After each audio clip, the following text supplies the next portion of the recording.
Shalom semuanya, selamat pagi. Sebelum memulai renungan pada pagi hari ini, mari kita buka di dalam doa. Bapa yang baik, terima kasih untuk kesempatan merenungkan firman-Mu hari ini. Berkatilah pikiran kami, agar kami dapat memahami ajaran-Mu tentang kasih yang melampaui batas. Biarlah Roh Kudus-Mu membimbing hati kami, agar siap untuk dibentuk menjadi semakin serupa dengan-Mu. Amin.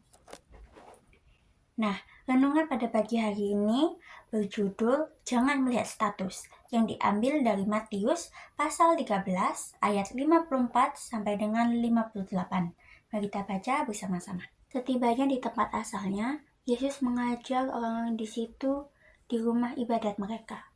Maka takjublah mereka dan berkata, "Dari mana diperolehnya hikmat itu dan kuasa untuk mengadakan mukjizat-mukjizat itu? Bukankah ia ini anak tukang kayu? Bukankah ibunya bernama Maria dan saudara-saudaranya Yakobus, Yusuf, Simon dan Yudas? Dan bukankah saudara-saudaranya perempuan semuanya ada bersama kita? Jadi dari mana diperolehnya semuanya itu?" Lalu mereka kecewa dan menolak dia. Maka Yesus berkata kepadanya, "Seorang nabi dihormati di mana-mana, kecuali di tempat asalnya sendiri dan di rumahnya."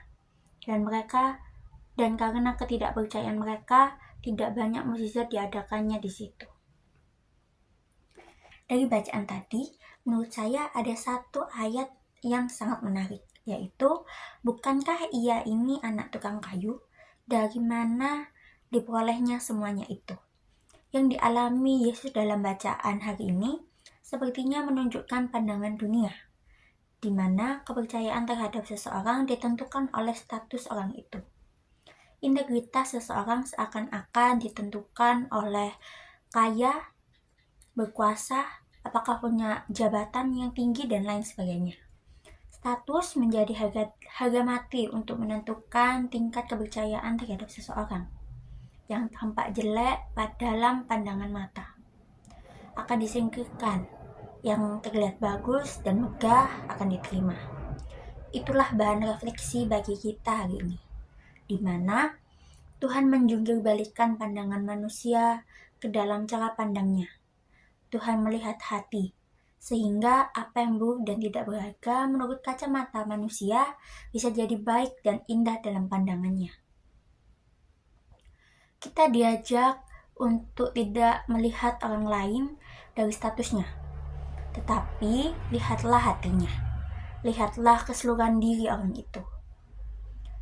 Menurut pada hari ini juga ada satu tokoh yang menurut saya bisa menjadi contoh, yaitu Santo Ignatius dari Loyola. Kisah hidupnya penuh dengan lika-liku. Dari mengejar cinta akan hal-hal duniawi, ia menjadi prajurit tangguh Kristus. Untuk menjadi prajurit tangguh Kristus, ada proses yang dilaluinya, hingga ia mampu menemukan kehendak Tuhan di dalam hidupnya. Statusnya sebagai pengejar hasrat duniawi berubah menjadi pelayan dan penyalur cinta Tuhan. Ia pendosa yang diubah menjadi abadi Kristus. Kita sering terjatuh dengan hanya melihat sarana tanpa melihat tujuan dari hidup dan diri kita.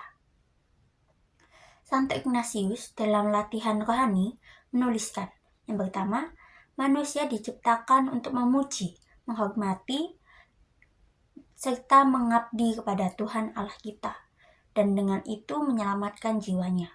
Yang kedua, ciptaan lain di atas permukaan bumi diciptakan bagi manusia untuk menolongnya dalam mengejar tujuan ia diciptakan.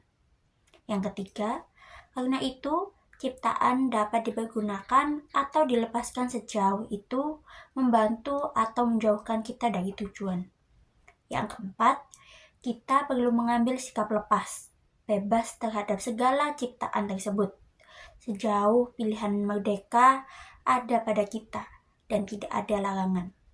Karena itu, dari pihak kita tidak memilih kesehatan lebih daripada sakit, kekayaan lebih daripada kemiskinan, kehormatan lebih daripada penghinaan, hidup panjang lebih daripada hidup pendek. Dari keempat hal tadi, ada 3 kunci menyangkut asas dan dasar hidup kita, yakni yang pertama, kita dicintai oleh Allah. Yang kedua, kita harus lepas, bebas, atau memiliki sikap batin yang merdeka. Yang ketiga, hal-hal duniawi adalah sarana untuk mencapai tujuan dan bukan sebaliknya. Pertanyaan yang dapat kita refleksikan adalah, apakah dalam hidup kita sering melihat status sebagai dasar untuk menentukan sikap kita? Bagaimana kita menempatkan sarana yang kita miliki demi tujuan hidup kita? Apakah tujuan hidup kita adalah sungguh demi kemuliaan Allah yang besar?